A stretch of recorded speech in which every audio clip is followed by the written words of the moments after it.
في البدء كان الكلمة والكلمة كان عند الله وكان الكلمة الله.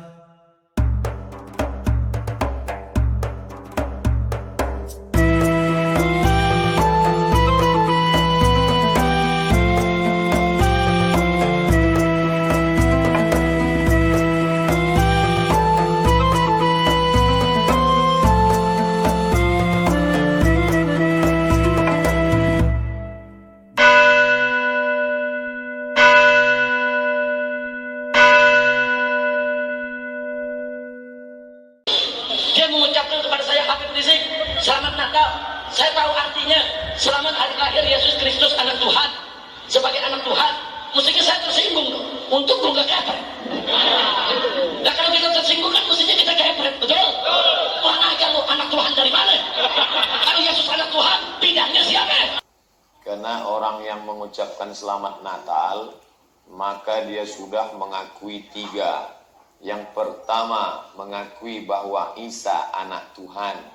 Yang kedua, mengakui bahwa Isa lahir 25 Desember. Yang ketiga, mengakui bahwa Isa mati di palang salib. Ketiga-tiga ini dibantah oleh Al-Quran. Bahwa Isa anak Tuhan dibantah. Laqad kafaral ladzina qalu innallaha salisu salasa. Kafirlah orang yang mengatakan Isa Trinitas dan anak Tuhan. Saya duga keras persoalan ini hanya di Indonesia. Oh gitu ya Pak? Ya. Kenapa Pak? Kenapa Pak? Kenapa Pak? Saya lama di Mesir. Ya. Saya kenal sekali dan itu sering saya baca di koran. Ulama-ulama Al-Azhar berkunjung kepada pimpinan umat Kristiani mengucapkan selamat Natal. Oh gitu? Ya. Saya tahu persis ada ulama besar di Suriah memberi fatwa bahwa itu boleh. Fatwanya itu berada dalam suatu buku dan bukunya itu diberikan pengantar oleh ulama besar lainnya, Yusuf Al-Qaradawi, yang di Syria itu namanya Mustafa Zarqa. Dia katakan mengucapkan selamat Natal itu adalah bagian dari basa-basi hubungan baik. Dia bilang tidak mungkin, menurut beliau tidak mungkin teman-teman saya dari umat Kristiani datang mengucapkan selamat Hari Raya Idul Fitri. Terus saya tidak dilarang itu. Dan menurut beliau itu dalam bukunya yang ditulis, bukan jawaban lisan, ditulis, dia katakan kita sekarang perlu menunjukkan kepada masyarakat dunia bahwa agama ini penuh toleransi. Kalau tidak kita makin dituduh teroris. Nah saudara-saudara, tadi kita mendengar bahwa Ustadz Somad mengatakan bahwa salah satu tabrakan teologis antara Islam dan Kristen, kenapa orang Islam tidak boleh mengucapkan selamat Natal? Kalau saya boleh-boleh sajalah. Orang Kristen mengucapkan selamat Waisak, selamat kelahiran Sang Buddha, toh kita tidak mengakui Siddhartha Gautama dalam perspektif Buddha. Sama dengan kalau saya mengucapkan selamat hidup baru ya Mas terhadap teman saya yang mau nikah, kan tidak berarti istrinya jadi istri saya. Jadi itu adalah sopan santun di dalam pergaulan. Apalagi tatkala apa yang kita opinikan kepada orang lain itu ternyata nggak diyakini orang lain seprimitif yang dia tuduhkan. Malulah kita. Saya tidak mencoba untuk masuk atau mengintervensi pada tafsir Al-Quran. Tidak, itu kan bukan bidang saya dan bukan iman saya. Misalnya Ustadz Somad mengatakan tabrakan teologis tadi, tatkala Al-Quran mengatakan misalnya laqad kafara alladziina qalu innallaha salisu salasa. Sungguh telah kafir orang yang mengatakan Allah itu adalah ketiga dari yang tiga atau salah seorang dari yang tiga. Apakah ini Trinitas? Apakah ini ajaran Kristen? Tidak. Ajaran Kristen tidak pernah mengenal ungkapan salisu salasya, tidak. Bahkan tidak usahlah saya bicara tentang Kristen. Tafsir Quran sendiri berbeda-beda tentang masalah ini. Saya hanya kutipkan satu tafsir, misalnya tafsir Al-Qusimi. Tafsir Al-Qusimi itu mengartikan surah Al-Ma'idah ayat 73 tentang laqad kafara alladziina qalu innallaha salisu salasya tadi tidak kepada Trinitas Bapa, Putra, dan Roh Kudus, tetapi kepada satu firqah, satu aliran Kristen yang ada pada zaman Nabi Muhammad. Namanya adalah sekte Maryamiyun, sekte penyembah Maryam, atau disebutkan di dalam bahasa asing itu adalah koliridianisme. Sekte penyembah Maryam atau kolirida itu roti persembahan kepada Maryam. Maka ungkapan Salisu Salasa itu artinya pemujaan kepada Bapa, Ibu, dan Anak. Dan ini bukan ajaran Kristen.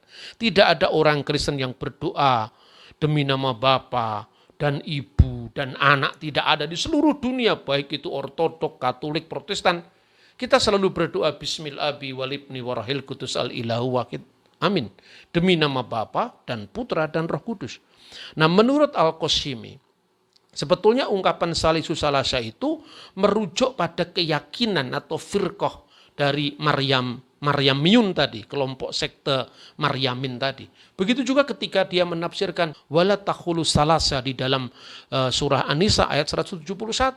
Dia juga mengartikan itu adalah Allah, Isa, dan Maryam. Dasar tafsirnya adalah surat Al-Maidah ayat 116. A'anta hulta linnasit takhiduni wa ummiya ilahaini min dunillah. Apakah kamu, maksudnya Isa, berkata kepada sesamamu manusia, jadikanlah saya, Isa, dan ibu saya, Maryam, menjadi dua ilah di samping Allah. Inilah menurut tafsir Al-Qasimi. Maaf, saya tidak mau masuk di dalam ranah tafsir Al-Quran, tidak. Tapi saya menjelaskan bahwa tatkala orang begitu lantang menyerang iman Kristen berdasarkan ayat ini, ingatlah bahwa masih ada penafsiran yang berbeda-beda tentang ayat itu. Begitu juga saya bicara seperti ini bukan hanya semata-mata membela iman saya, sebagaimana saya katakan mungkin saya adalah saksi korban dalam hal ini kalau di sidang pengadilan. Tetapi saya juga pernah membela Hinduisme tatkala disalahpahami penyembah berhala. Sekalipun saya bukan ahli bahasa Sanskrit, saya bergaul dengan banyak teman Hindu yang saya tanyakan bahwa menurut kitab Veda itu dianut Ekam Satvripah Bahuda Wadanti. Dia yang satu disebut dengan berbagai macam nama. Bahkan ketika para apologet Kristen juga menuduh Islam dengan salah bahwa Tuhannya orang Islam itu jat dan diartikan itu jat cair, jat padat. Sekalipun itu bukan iman saya juga meluruskan, membelanya. Dan terus terang saya juga malu ketika ada orang Kristen salah paham seawam itu terhadap agama Islam. Lalu saya tunjukkan, coba kita baca di Alkitab bahasa Arab. Di dalam Injil Yohanes pasal 5 ayat 26. Di sana kata dat itu dipakai, bukan berarti jat padat atau jat cair. Li'anna kama annal abba lahu hayatun fi datihi. Sebab seperti sang bapa memiliki hidup fi datihi dalam dirinya sendiri. Kadzalika a'tal ibna. Demikian pula telah diberikan kepada anak itu aidon, ya, juga ayyakuna hayatun fiddatihi, ya, diberikan kepada anak itu hidup dalam dirinya sendiri. Maka kata dat itu artinya self, himself, huwa datuhu. Tentu saya tidak dalam posisi meyakini agama Islam, tapi saya dalam posisi memahami agama Islam. Bukan sekedar saya meluruskan, saya juga malu kalau di kalangan Kristen itu ada model-model apologet yang sekedar serang, tapi imannya sendiri dia tidak paham. Nah, dalam konteks seperti ini, saudara-saudara, saya melakukan pelurusan. Dan sekalipun dalam posisi tidak sama dengan Pak Quraisyab, tapi saya sangat menghormati bagaimana keteduhan beliau dalam menjelaskan iman Islamnya. Ya, sekalipun tidak dalam posisi untuk meyakini, tetapi dalam posisi memahami agama orang lain. Nah, sekarang apa selanjutnya makna dari kata putra Allah atau anak Allah atau monogenes theos tadi? Tadi saya mengatakan bahwa iman Kristen meyakini bahwa Kristus sepenuhnya Allah. Bukan dalam makna darah dagingnya yang dilahirkan Bunda Maria itu adalah Allah. Kok primitif sekali seperti itu? Bukan seperti itu. Tapi itu merujuk kepada praeksistensi Kristus sebagai firman Allah. Dan itu disebutkan misalnya di dalam Yohanes pasal 1 ayat 1. Kalau boleh saya temukan paralelnya dalam bahasa Arab, fil badi'il kanal kalimah wal kalimatu kana indallah wa kana kalimatullah. Pada mulanya adalah kalimah, firman, dan firman itu bersama-sama dengan Allah, dan firman itu adalah Allah. Kenapa firman itu bersama-sama dengan Allah? Itu adalah firman adalah Allah.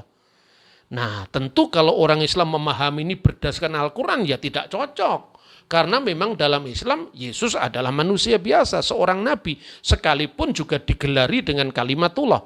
Tapi maknanya berbeda tatkala Injil Yohanes berbicara tentang Yesua sebagai kalimatullah. Nah, dalam rangka itulah saya ingin sampaikan bahwa orang Kristen tentu mendasarkan pada kanun al-iman yang ditetapkan di Konsili Nikea tahun 325 dan Konsili Konstantinopel tahun 381. Itulah yang disebut putusan dari Majma' al-Maskuniyah. Artinya Ecumenical Council, konsili yang dihadiri seluruh gereja Kristiani sebelum perpecahan. Lah orang bertanya kepada saya, kan baru tahun 325 Pak. Yesus jadi Tuhan, jangan terlalu pede lah. Tidak seperti itu. Iman itu mendahului perumusan. Meskipun kata tauhid tidak ada dalam Al-Quran, kan tidak berarti ajarannya tidak ada dalam Al-Quran. Substansi ajaran itu termuat dalam Al-Quran, tapi disebut ilmu tauhid kan belakangan. Ilmu kalam yang membahas hubungan antara Allah dan sifat-sifatnya. Itu kan muncul di zamannya Imam Asy'ari yang wafat kira-kira tahun 900-an lah, 935 atau berapa itu. Atau Imam Al-Maturidi yang wafat sekitar 944 Masehi. Atau Imam Ibnu Hambal yang wafat tahun 855 Masehi misalnya. Sedangkan Nabi Muhammad SAW sudah sedo atau sudah wafat tahun 632. Jadi ini juga perumusan iman khususnya ahli sunnah wal jamaah itu jauh kemudian setelah zamannya Kanjeng Nabi kan. Begitu juga tentang iman Kristen. Maka saya tidak minder wardahait kompleks seperti banyak orang Kristen yang lain tatkala banyak dituduh Yesus baru jadi Tuhan tahun 325. Tidak, saya tunjukkan fakta-fakta. Sejak abad pertama Masehi, keilahian Kristus sekaligus kemanusiaannya itu sudah ditegaskan. Misalnya oleh Ignatius dari Antioquia, muridnya Yohanes dan muridnya Rasul Petrus yang menjadi patriark gereja Ortodok Syria. Nah kemudian di dalam pengakuan iman Nikea itu disebutkan selain pertama menegaskan keesaan Allah ya, nu'min bi ilahin wahid. Aku percaya, aku beriman kepada Allah yang esa, yang maha kuasa khalik langit dan bumi yang disebut sebagai Bapa, kata kiasan Bapa. Itu misalnya disebutkan ki es enna kurion yeson Kriston, dan aku percaya kepada satu junjungan agung, satu Lord, satu Gusti, satu Tuhan, Yesus Kristus, yang disebut ton ion teu ton monogeni, anak tunggal Allah, Ibnullahul Wahid, atau yang lahir dari Bapa, ton ektu patros geni tenta, yang dilahirkan dari sang Bapa. Mana ada orang lahir dari bapak? Semua orang lahir secara fisik dari ibu. Berarti saudaraku ini bukan kelahiran fisik seprimitif apa yang dituduhkan Allah beranak dan diperanakkan kemudian bidannya siapa tadi. Gitu loh. Nah lahir dari bapak. Lalu ditegaskan dalam frasa berikutnya sebelum segala abad. Kenapa disebut sebelum segala abad? Propanton ton eionon. Karena ini bukan kelahiran dalam ruang dan waktu. Bukan kelahiran fisik. Tetapi artinya apa? Allah menyatakan dirinya melalui firman yang kekal. Firman yang menciptakan alam semesta dan isinya. Maka tidak mungkin firman itu bukan Allah. Firman itu harus Allah. Mengapa? Karena oleh firman itu Allah menciptakan langit bumi dan segala isinya. Maka dikatakan geni tenta pui tenta. Dilahirkan, tidak diciptakan. Kenapa dilahirkan? Seperti misalnya, Pancasila itu terlahir sebagai gagasan Bung Karno. Bung Karno lah yang melahirkan Pancasila.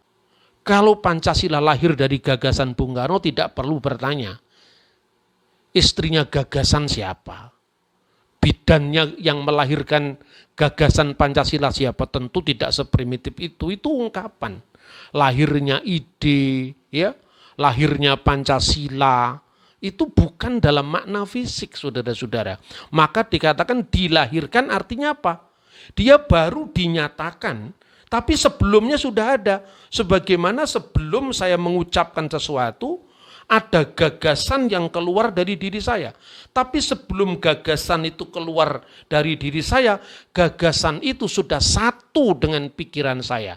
Dan yang satu dengan saya, wujud saya ini bukan yang ditulis menjadi misalnya ditulis dalam bentuk buku, disiarkan dalam bentuk siaran YouTube, itu kan pikiran saya. Ketika Anda menyaksikan tayangan saya ini, Anda akan paham, itulah gagasannya Pak Bambang. Itulah pikirannya Pak Bambang. Yang satu dengan saya bukan layar HP atau layar televisi yang Anda saksikan tayangan saya ini, tetapi pikiran saya yang satu dengan saya. Maka dikatakan dilahirkan mauludu ghairil makhluk, tidak diciptakan. Karena bagaimana mungkin firman Allah diciptakan? Sebab Allah menciptakan segala sesuatu dengan firman-Nya. Makanya di dalam konsili ditegaskan homoousion tu patri, sehakikat dengan sang Bapa. Mengapa sehakikat dengan sang Bapa?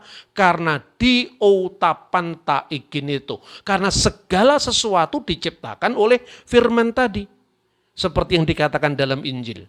Segala sesuatu dijadikan oleh Dia, oleh firman. Dan tanpa Dia, tanpa firman itu, tidak ada sesuatu pun yang jadi dari segala yang telah dijadikan. Ini maknanya anak Allah, saudara-saudara. Maka kemudian, itulah yang dimaknai dengan kamilu billahud, sepenuhnya ilahi. Sama sekali tidak merujuk kepada fisik kemanusiaan Yesus yang adalah Ibnu Maryam, putranya Maryam. Yang putranya Maryam itu adalah kamilu bin nasud, sepenuhnya manusia. Makanya Yesus mati, ya. Makanya Yesus lapar, Yesus haus, dicobai. Dan itu tidak usah Anda perdebatkan. Seolah-olah orang Kristen tidak bisa menjawab itu, pasti bisa menjawab. Karena itu sudah tuntas di putusan konsili. Lah kecuali kalau Anda Kristen awam, yang cuma bisa bengok-bengok, teriak-teriak, Yesus itu Tuhan, tapi tidak bisa menjelaskan, ya itu bisa. Kalau yang seperti itu, kalau kemudian Anda sampaikan kepada orang yang model kayak saya ini, ya seperti itu barang yang lewat yang sudah biasa saya dengarkan setiap hari. Gitu loh saudara-saudara. Jadi jangan GR lah kemudian nuduh orang lain seolah-olah bodoh sekali gitu loh. Jangan-jangan yang kita tuduhkan itu sebetulnya itu ada pada diri kita. Hati-hati. Ya saudara-saudara, itu yang saya sampaikan. Lalu bagaimana menjelaskan paralelisasi, katakanlah. Saya gunakan karena dialog teologis itu membutuhkan paralelisasi, dialog teologis. Bukan mengukur orang lain dari ukuran kita. Saya pernah membaca satu buku yang ditulis oleh Sayyid Husin Nasir. Buku ini kalau tidak salah judulnya Ideals and Realities of Islam. Islam antara cita dan fakta. Pada tahun 1982 atau 84 ya, itu pernah diterbitkan Lapenas dan diterjemahkan oleh almarhum Gus Dur dan almarhum Hasyim Wahid ya, adiknya Gus Dur. Buku itu menarik sekali dan pada saat itu saya banyak terinspirasi dengan buku-buku dialog seperti ini. Selain bukunya Profesor Muktiali misalnya dalam studi-studi tentang ilmu agama-agama atau perbandingan agama. Dia mengatakan begini. Kadang-kadang kita salah paham tentang kekristenan karena kita membandingkan antara Alkitab dengan Al-Quran. Perbandingan seperti ini salah, kata Husin Nasir. Karena di dalam iman Kristen, Firman itu tidak turun jadi kitab seperti Nuzulul Quran. Tapi firman itu turun menjadi manusia. Dan ini memang ada dalam pengakuan iman Kristen. Nazzala minas sama'i wa tajassada bi rohil kudus wa min Maryam al-adra wa ta'anas. Yang telah turun dari surga oleh kuasa Roh Kudus dan dari anak darah Maria. Maka Yesus yang turun itu adalah Yesus yang memasuki ruang dan waktu. Ibaratnya gini saudara-saudara, saya menulis buku. Ya, buku itu dapat dikatakan penjelmaan pikiran saya. Tetapi kertasnya bukanlah saya. Kalau kertasnya terbakar, kalau kertasnya rusak, pikiran saya tidak ikut rusak. Begitu juga Yesus ketika disalib. Dia yang dibunuh dalam keadaannya sebagai manusia. Tentu Allah tidak bisa disalib. Tentu firman Allah tidak bisa hancur, tidak bisa mengalami kerusakan. Nah, sebetulnya saudara-saudara, problem seperti ini Anda bisa bandingkan menurut katakanlah misalnya pergulatan ilmu kalam dalam Islam. Misalnya Imam Asy'ari itu menjelaskan tentang beberapa teks yang disebut ayat-ayat mutasyabihat. Misalnya yadullah fauqa aidihim, ya, tangan Allah di atas tangan mereka. Apakah Allah punya tangan seperti tangan kita? Ketika kita bicara wajah Allah, mata Allah, Allah duduk di atas singgasana. Apakah duduknya Allah seperti duduknya manusia di atas sebuah perahu? Tentu tidak.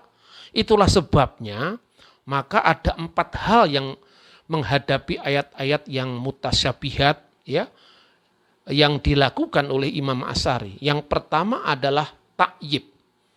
Tidak menanya bagaimana wajah Allah, tidak menanyakan bagaimana tangan Allah. Lalu yang kedua adalah taktil, menolak atau menyangkal adanya tangan Allah. Kedua tangan Allah, Allah duduk, Allah punya wajah, tidak disangkal. Yang ketiga adalah tamsil. Kita menyerupakan tangannya Allah dengan tangan manusia. Kita menyerupakan wajah Allah dengan wajahnya manusia. Dan yang ketiga adalah tahrib. Menyimpangkan makna tangan, makna wajah, seperti makna yang lain. Nah, 4 hal ini. Nah, ini tentu kalau Anda mempelajari ilmu kalam juga sama-sama ada kerumitan dalam bagaimana mengeja yang kekal, yang abadi dalam konteks ruang dan waktu.